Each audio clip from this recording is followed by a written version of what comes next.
আজকে আমরা টারপিন পড়ছিলাম। টারপিনে আজকে আমরা একটা ট্রাইটারপিন পড়ব। ট্রাইটারপিন ট্রাইটারপিন মানে কি না C30 C30 যে যে যে কম্পাউন্ডে C30 মানে 6টা আইসোপ্রিন আছে unit, that is called triterpene. আচ্ছা, ট্রাইটারপিন যে যে পার্টিকুলার টারপিনটা নিয়ে আজকের ক্লাসে আমরা ডিসকাশন করব, that is called squalene, SQUALEN। Squalene, ট্রাইটারপিনটার নাম হচ্ছে squalene. স্কোয়ালিনের molecular formula C30H50।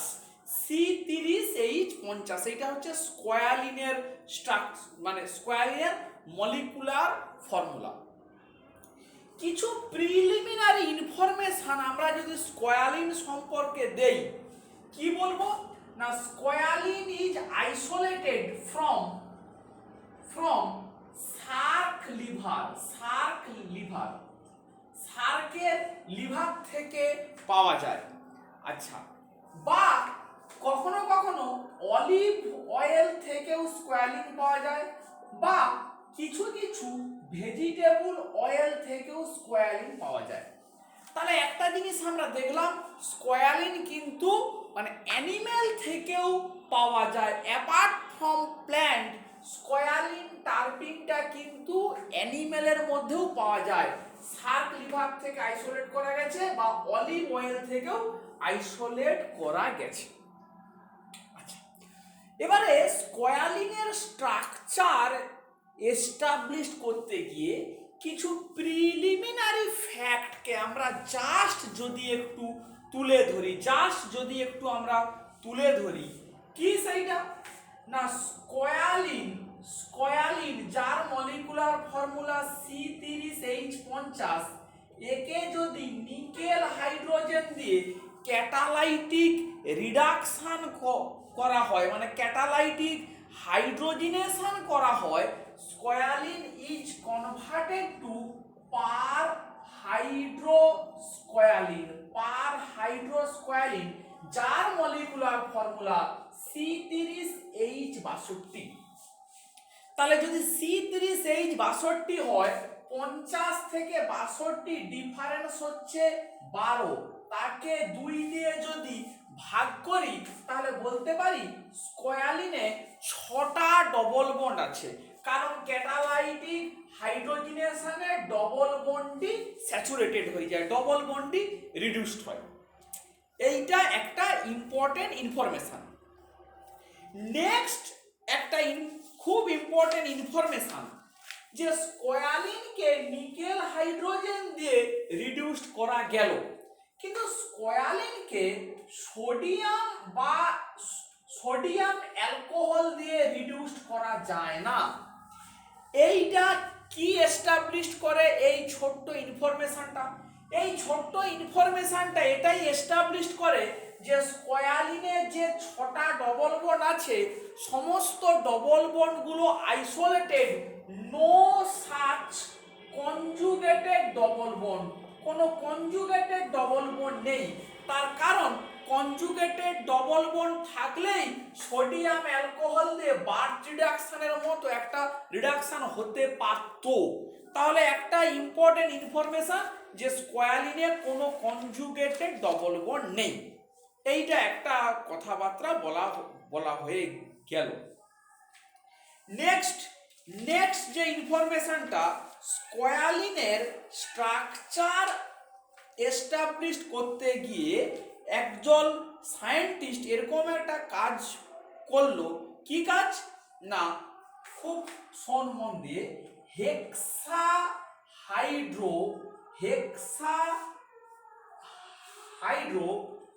ফার্নেসাইল bromide, হেক্সাহাইড্রোফার্নেসাইল bromide এরকম একটা কম্পাউন্ডকে যখন উর্জ রিয়াকশন করলো, হেক্সাহাইড্রোফার্নেসাইল ব্রোমাইডকে উর্জ রিয়াকশন করলে কি পেয়েছিল না পার হাইড্রোস্কোয়ালিন। পার হাইড্রোস্কোয়ালিন। তাহলে আমরা বলতে পারি এইটুকু রিয়াকশন থেকে উডস রিয়াকশন থেকে কি হয়, আর বিআর থেকে আর আর এরকমই একটা বন্ড তৈরি হয়, ভার্জ রিয়াকশন বা বলতে পারি যেটাকে বলা হয় উডস রিয়াকশন। অ্যালকিল ব্রোমাইডে ম্যাগনেসিয়াম বা সোডিয়াম দিয়ে করা হয়। তার মানে আমরা বলতে পারি পার হাইড্রোস্কোয়ালিন যদি এই হেক্সাহাইড্রোফার্নেসাইল ব্রোমাইড দিয়ে তৈরি হয়, তার মানে স্কোয়ালিনের 50% স্ট্রাকচারটা হচ্ছে এইটা ফার্নেসাইল ব্রোমাইড, মানে হেক্সাহাইড্রোফার্নেসাইল ব্রোমাইড। পার হাইড্রোস্কোয়ালিনটা স্কোয়ালিনের স্যাচুরেটেড ভার্সন। তাহলে এখান থেকে আমরা বলতে পারি পার হাইড্রোস্কোয়ালিন যে কিনা স্কোয়ালিনের স্যাচুরেটেড ভার্সন, তাহলে তার মনোমার ইউনিট বা একটা, এটা যদি C30 হয়, তাহলে এই C15 কে ডাবল করলে মানে জাস্ট দুটো ফার্নেসাইল হেক্সাহাইড্রোফার্নেসাইল ব্রোমাইডকে যোগ করলেই আমরা কি পাচ্ছি না পার হাইড্রোস্কোয়ালিন। হেক্সাহাইড্রো মানে 6টা হাইড্রোজেন যোগ হয়েছে, তার মানে নিশ্চয়ই 3টে ডবল বন্ড। তাহলে আমরা এই ইনফরমেশন গুলো থেকে একটা জিনিস এক স্টেপে, সিঙ্গেল স্টেপে যদি আমরা স্কোয়ালিনের সিনথেসিস করতে যাই, কি করা উচিত না আমাদের ওই ফার্নেসাইল ব্রোমাইডকে উডস রিয়াকশন করা উচিত। ফার্নেসাইলের স্ট্রাকচারটা, ফার্নিসিওলের স্ট্রাকচারটা কি, এই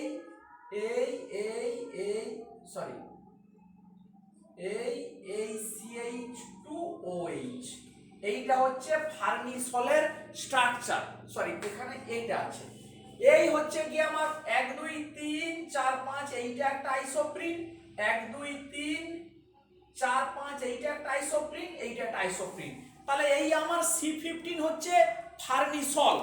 তাহলে এটা যদি আমার ফার্নিসল হয়, তাহলে এই OH এর জায়গায় যখন বিআর থাকবে, that is basically called farnesyl bromide.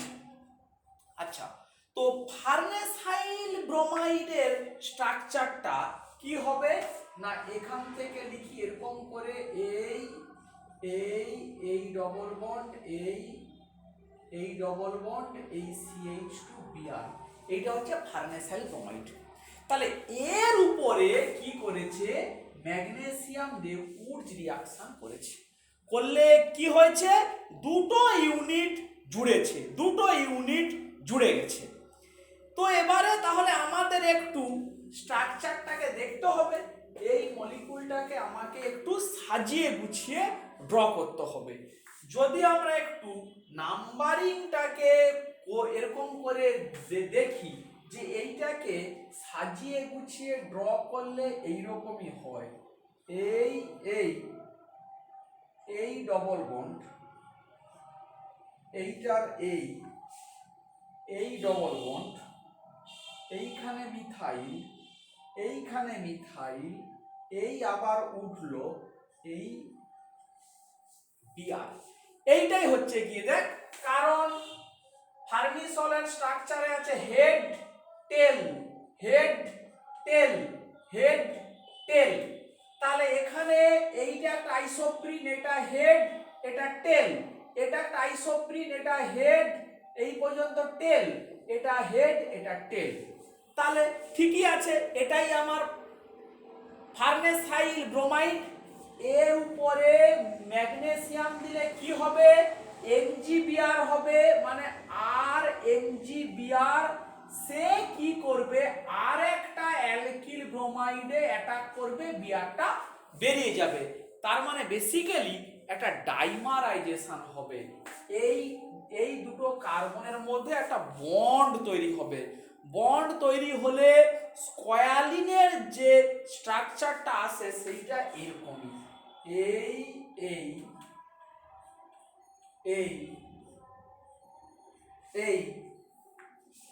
এইখানে মিথাইল, এই ডবল বন্ড, এই মিথাইল, এটা আবার উপরের দিকে উঠলো, এই ডবল বন্ড, এইখানে ডবল বন্ড, এটা এদিকে এলো, এইটা হলো এই ডবল বন্ড, এই মিথাইল, এটা এই উঠলো, এই নামলো, এই হচ্ছে কি আমার স্কোয়ালিনের স্ট্রাকচার। আবার দেখাচ্ছি, এইটা দেখ, এইটা হেড একটা আইসোপ্রিন 1 2 3 4 5, এইটা একটা আইসোপ্রিন হেড, এটা টেল, এটা হেড, এটা টেল, এইটা জানাটা খুব ইম্পর্টেন্ট, এইটা হেড, এইটা টেল। এপাশ থেকে আয়, এইটা একটা আইসোপ্রিন হেড টেল, এইটা হচ্ছে গিয়ে তোর এই 1 2 3 4 5, এইটা একটা আইসোপ্রিন, এইটা কি হলো তোর টেল, এইটা হলো গিয়ে তোর হেড, টেল এটা হেড, এইটা একটা আইসোপ্রিন, এই 1 2 3 4 5 হেড এক টেল।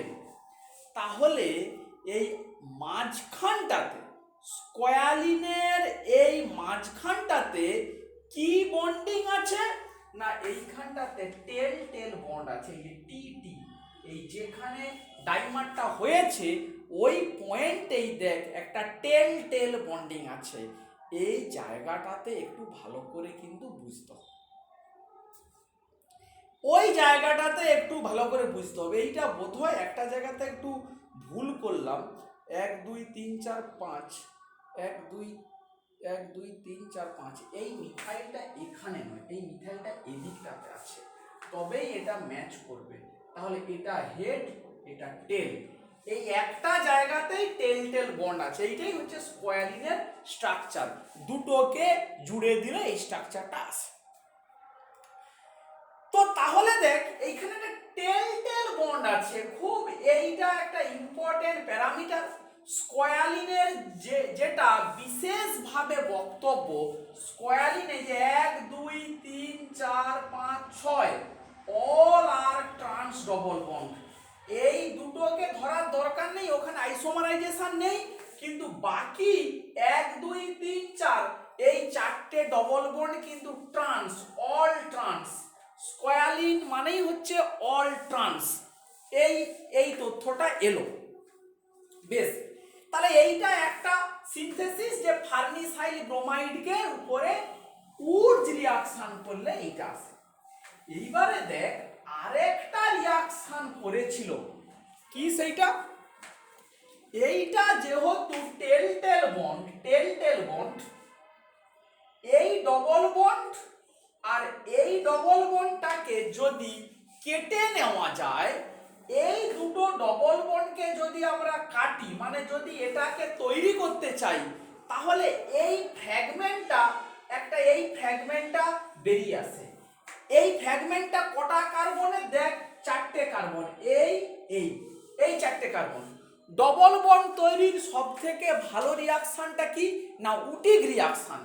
তখন এই 4টে কার্বনেরই দুপাশে দুটো ফসফরাস ইলাইড তৈরি করলো, এটা এই মাইনাস প্লাস, এই মাইনাস প্লাস, আর এই পাশে এই কার্বনটাতে তাহলে কি হবে না, একটা কিটোন হবে, ও পাশেও একটা কিটোন, সেম সেম স্ট্রাকচার। তাহলে কিটোনের স্ট্রাকচারটা কি হবে, এইটা এইটা এইখানে এই ডবল বন্ড, এই সি ডবল বন্ড ও এই একটা মিথাইল। এই মলিকুলটাকে দেখতে এরকমই লাগছে, মানে একটা এখানে আর একটা এখানে, একটা এখানে আর একটা এখানে, দুপাশ থেকে এই রকমই ফসফরাস যে আছে ইলাইড, ওটা যদি উটিক রিঅ্যাকশন করে দেয় আমরা এই স্ট্রাকচারটা পেয়ে যাব। এখন এই মলিকুলটাকে দেখতে এরকমই লাগছে, এটাকে যদি একটু ফ্ল্যাট করে স্ট্রাকচারটাকে ড্র করে দেই, তাহলে দেখ এই মলিকুলটা, it is nothing but this, এই ডবল বন্ডের পরে দুটো carbon, then COCH3, this is nothing but geranyl acetone, geranyl acetate, geranyl acetate. তাহলে এইটার সিনথেসিস আমরা আগের ক্লাসে পড়েছি।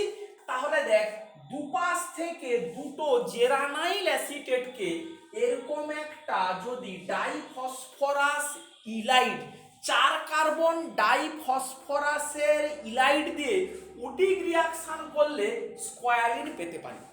কিন্তু কোশ্চেন হচ্ছে করলে এই দুটো ডবল বন্ড যে ট্রান্সই তৈরি হবে তার কোনো গ্যারান্টি নেই। সিস হতে পারে, ট্রান্স হতে পারে, মিক্সচার হতে পারে। সত্যি সত্যি এই রিয়াকশনটা করলে, উটিক রিয়াকশন করলে মিক্সচার তৈরি হয়। সেই মিক্সচার থেকে অল ট্রান্স যেটা কিনা স্কোয়ালিন সেটাকে আইসোলেট করা যায়, সেইটা ম্যাক্সিমাম হয় 12.5%। ম্যাক্সিমাম 12.5% অল ট্রান্স মানে এই দুটো ডবল বন্ড ট্রান্স তৈরি হবে। সেই আইসোমারটা যেটাকে আমরা অ্যাকচুয়ালি বলবো স্কোয়ালিন, সেইটা কত তৈরি হয়? 12.5%। এইটা গেল।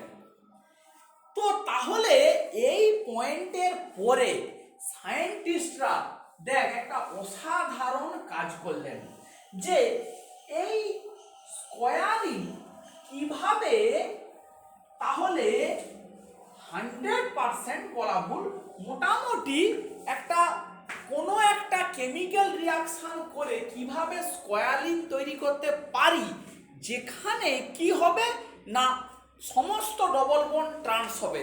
কারণ উটিক রিয়াকশন করে আমরা মিক্সচার পাচ্ছিলাম, তাহলে সেখানে মাত্র 12.5%ই কিটা তৈরি হচ্ছিল না আমার অল ট্রান্স। তখন একটা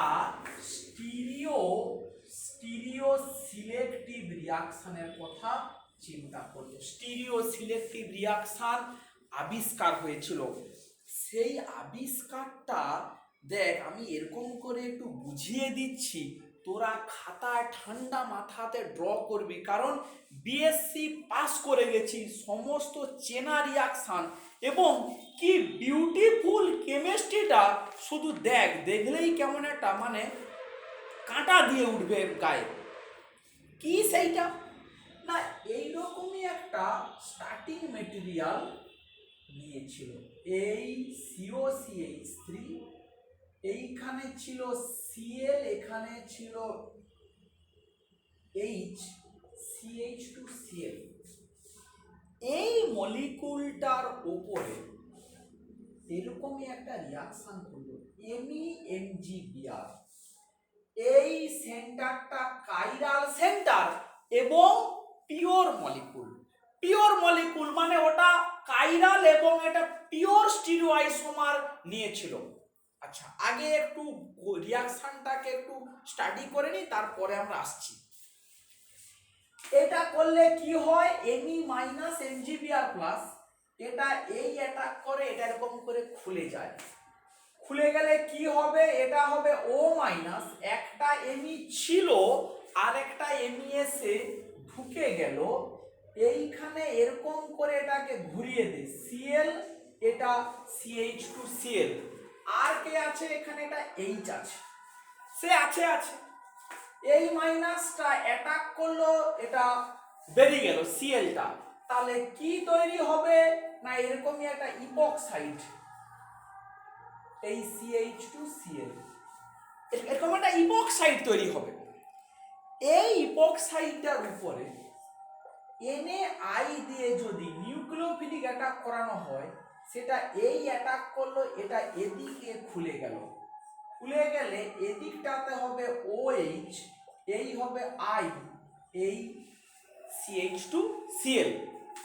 এবারে এইটার উপরে POCl3 আর যদি পিরিডিন দেওয়া হয়, তখন এটা হবে OPOCl2, এটা I, এটা CH2Cl। একে SnCl2 দিয়ে রিয়াকশন করালে এটা এই ভেঙে বেরিয়ে যাবে। এটা একটা লুইস অ্যাসিড কোঅর্ডিনেট করলো, এটা এই ভেঙে বেরিয়ে গেল, তাহলে এই ডবল বন্ড এই CH2 এই Cl, এরকম একটা কম্পাউন্ড তৈরি হলো। তাহলে দেখ এই রিয়াকশনটা একটু বোঝার চেষ্টা কর যে এইখানে CO ছিল, এই Clটা ছিল, এই রিয়াকশনের থ্রু দিয়ে আর একটা মিথাইল নিয়ে এলাম, Clটা বের করে একটা ডবল বন্ড পড়ে গেল। এই রিয়াকশনটার পেছনে একটা স্টিরিওকেমিস্ট্রি আছে, সেটা আমরা এইবারে একটু ডিসকাশন করতে চেষ্টা করি।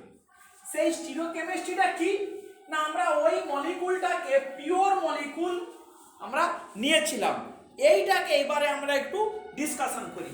কোন পিওর মলিকুল না, এই আইসোমারটা নিয়েছিলাম, এই Cl, এই অ্যাবাভ দা প্লেনে CH2Cl, বিলো দা প্লেনে H, এই মলিকুলটাকে আমরা নিয়েছিলাম। এইটাকে আমরা যদি ফিশার প্রজেকশনে ড্র করি, ClH, CH2Cl, COCH3, এটাকে আমরা যদি নিউম্যানে ড্র করি, তাহলে এই ClH, এই CH2Cl, এই ডবল বন্ড ও এই CH3 এরকমই আছে। এইটার উপরে আমরা মডিফাইড ক্র্যাম্পস রুল অ্যাপ্লাই করব। ক্র্যাম্পস রুলে ছিল না, যদি ইলেকট্রোনেগেটিভ ক্লোরিন থাকে সে কার্বনিল থেকে একদম উল্টো দিকে থাকে, তারপরে এইটা হচ্ছে গিয়ে লার্জার, এটা হচ্ছে গিয়ে স্মলার, Me মাইনাসটা স্মলারের সাইড দিয়ে কার্বনিলে অ্যাটাক করলো, ওইটা খুলে গেল। তাহলে যেই খুলে গেল স্ট্রাকচারটা কি আসবে, এই Cl, H, এই CH2Cl, এইখানে O মাইনাস, এখানে Me, আর এইখানে এই CH3। এই স্ট্রাকচারটাকে আমরা যদি এবারে সহর্ষে ড্র করি, তাহলে এই Cl, এটা H, এটা CH2Cl, এখানে এই মিথাইল, এই মিথাইল এটা O মাইনাস, এটাকে যদি 60 ডিগ্রি রোটেট করাই, Cl, H, CH2Cl, এটা O মাইনাস, তখন কি হবে, এটা এই যদি আসে, এটা হবে আমার CH3, এটাও হবে CH3, এই O মাইনাস অ্যাটাক করলো, Clটা বেরিয়ে গেল।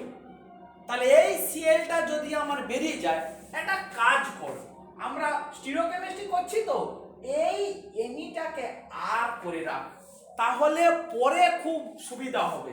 তাহলে এই এমিটা আর, ওই এমিটা যদি হয় আর, তাহলে এই মিথাইলটা হবে গিয়ে আর, তার কারণ আছে বলছি পরে।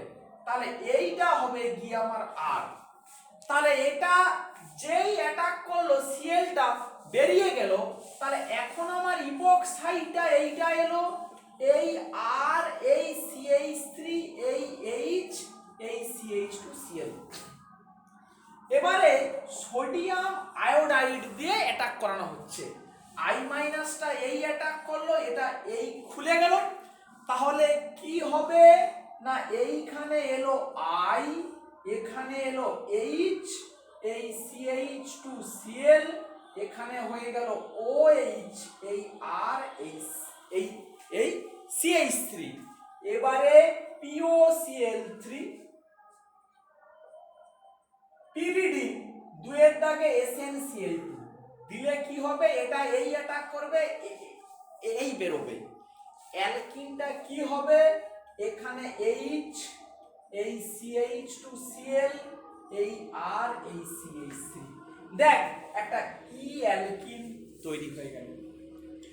একটা বিউটিফুল ডেভেলপমেন্ট, অসাধারণ কেমিস্ট্রি, যে এরকমই একটা স্টিরিওকেমিস্ট্রিটাকে কন্ট্রোল করে এই পার্টিকুলার স্টিরিওআইসোমার অপটিক্যালি পিওর কম্পাউন্ডটাকে নিয়ে এরকম একটা রিয়াকশন ডিজাইন করে যে সিলেক্টিভলি ই অ্যালকিন পাওয়া যেতে পারে, এইটা সায়েন্টিস্টরা দেখিয়ে দিল।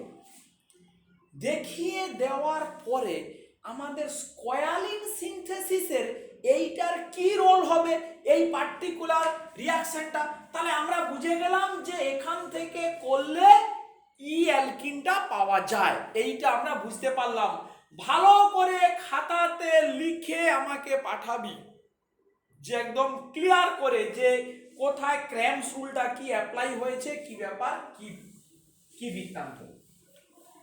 আমরা যদি এইবারে স্কয়ালিং সিনথেসিসে এই জিনিসটাকে এই কেমিস্ট্রিটাকে অ্যাপ্লাই করি কি দাঁড়াবে না দেখ আমরা এইখানে পৌঁছে গিয়েছি এইটা এই CH2Cl এইখানে কোনো স্টিরিওকেমিস্ট্রি নেই মানে প্রথম যে রিঅ্যাকশনটা ছিল সেটা কোনটা এই COCH3 এইখানে Cl এই CH2Cl একের দাগে MEMgBr দুয়ের দাগে ওই পুরো রিএজেন্টটা পুরো মানে কি ছিল MEMgBr দিলে ইপোক্সাইড হবে তারপরে NaI তারপরে তোর তিনের দাগে POCl3 পিরিডিন চারের দাগে ছিল গিয়ে কি SnCl2 দিয়ে করলে এইখানে এই ডবল বন্ড CH2Cl এইটা আমরা পেয়েছিলাম এখানে এই মিথাইল ম্যাগনেসিয়াম দিয়ে অ্যাটাক করিয়েছি বলে এখানে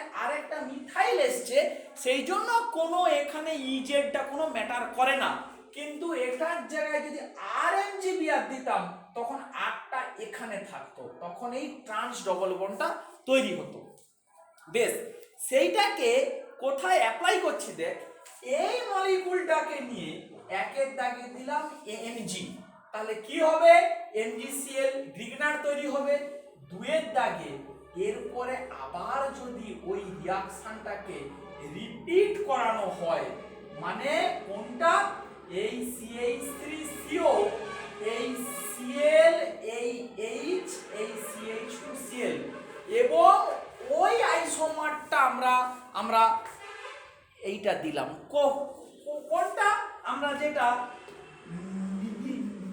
নিয়েছিলাম CH3COCl এই CH2Cl এই H এটা করলে 1 এটা 2 এটা 3 এটা 4 তাহলে 1 2 3 ক্লকওয়াইজ এইচটা আলফা মানে এটার